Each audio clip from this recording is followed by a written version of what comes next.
नमस्कार दोस्तों आज इस वीडियो में हम बात करेंगे कि किसी शहर का नाम कैसे बदला जाता है और जब किसी शहर या राज्य का नाम बदला जाता है तो उसका आम लोगों पर क्या असर पड़ता है, और साथ ही ये भी जानेंगे कि किसी शहर का नाम बदलने में कितना खर्चा आता है। अक्सर आप सुनते होंगे कि किसी शहर का नाम बदलकर कुछ और रख दिया गया है, जैसे कि पहले इलाहाबाद का नाम बदलकर प्रयागराज कर दिया गया था और अब हाल ही में औरंगाबाद शहर का नाम बदलकर संभाजी नगर कर दिया गया है और उस्मानाबाद शहर को धाराशिव नाम दे दिया गया है और आगे चलकर यूपी के आजमगढ़ का नाम भी आर्यमगढ़ हो सकता है। वैसे दोस्तों, नाम बदलने का ये सिलसिला देखा जाए तो ये कोई नई बात नहीं है। अंग्रेज जब भारत छोड़कर गए और देश आजाद हुआ तब से शहरों का नाम बदलने का सिलसिला जारी है। अंग्रेजों से लेकर मुगलों ने यहाँ पर भी सत्ता चलाई और अपने हिसाब से शहरों, जिलों और गली मोहल्ले के नाम रखे और फिर बाद में आजाद सरकारों ने कोर्स कनेक्शन के तहत इन जगहों के नाम बदले और ये प्रोसेस लगातार जारी है। और नाम बदलने का ये काम स्थानीय सरकारों के अलावा केंद्र सरकार भी करती आई है।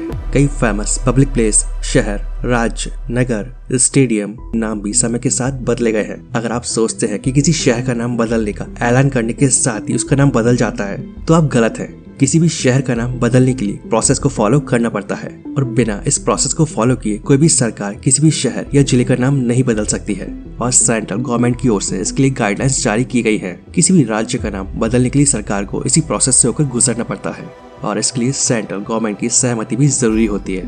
दोस्तों, किसी भी शहर या जिले का नाम बदलने के लिए ये सबसे जरूरी है कि कोई विधायक या MLC इसके लिए सरकार से मांग करे, क्योंकि बिना मांग किए सरकार आगे कोई कदम नहीं बढ़ाती है। विधायक जब इस बारे में कोई मांग करता है तो सरकार इस संबंध में जनता क्या चाहती है ये भी जानने की कोशिश करती है और प्रशासन नाम बदलने के संबंध में पूरी डिटेल मांगता है। और इतना ही नहीं, किसी भी शहर के नाम का इतिहास भी खंगाला जाता है। इसके बाद उस शहर या जिले का नाम बदलने का प्रस्ताव कैबिनेट में रखा जाता है और कैबिनेट में प्रस्ताव पास होने के बाद शहर के नाम बदलने पर मुहर लग जाती है। कैबिनेट में नाम बदलने का डिसीजन पास होने के बाद फिर से नए नाम का गजट कराया जाता है और गजट कराए जाने के बाद सरकारी डॉक्यूमेंट्स में नए नाम लिखे जाने की शुरुआत हो जाती है और इस तरह से किसी भी शहर या जिले का नया नामांकन हो जाता है। लेकिन शहर की तरह राज्य का नाम बदलना थोड़ा मुश्किल होता है। हालांकि शहर की तरह सरकारें किसी भी राज्य का नाम भी बदल सकती है और भारत के किसी भी राज्य का नाम बदलने का जिक्र संविधान के आर्टिकल 3 और 4 में है। यह राज्य की विधानसभा में इस प्रोसेस की शुरुआत की जाती है और बिना इस प्रोसेस के नाम बदलने की शुरुआत भी नहीं की जा सकती है। इसके बाद राज्य का नाम बदलने संबंधी बिल संसद में लाया जाता है और इसके लिए राष्ट्रपति की सहमति भी जरूरी होती है। बिल लाने से पहले राष्ट्रपति द्वारा उस बिल को उस राज्य की असेंबली में भेजकर राय मांगी जाती है और इसके लिए भी एक समय सीमा निर्धारित होती है। इस बिल को संसद के दोनों सदनों में पास कराने के बाद राष्ट्रपति के पास अप्रूवल के लिए भेज दिया जाता है और फिर राष्ट्रपति का अप्रूवल मिल जाने के बाद उस राज्य का नाम बदल जाता है और फिर सभी सरकारी डॉक्यूमेंट्स में नए नाम को दर्ज किया जाने लगता है। अब सवाल आता है कि किसी राज्य या शहर का नाम बदलने से आम लोगों पर इसका क्या असर पड़ता है। दोस्तों, किसी शहर का नाम बदलने पर उसका सीधा असर आम लोगों पर ही पड़ता है।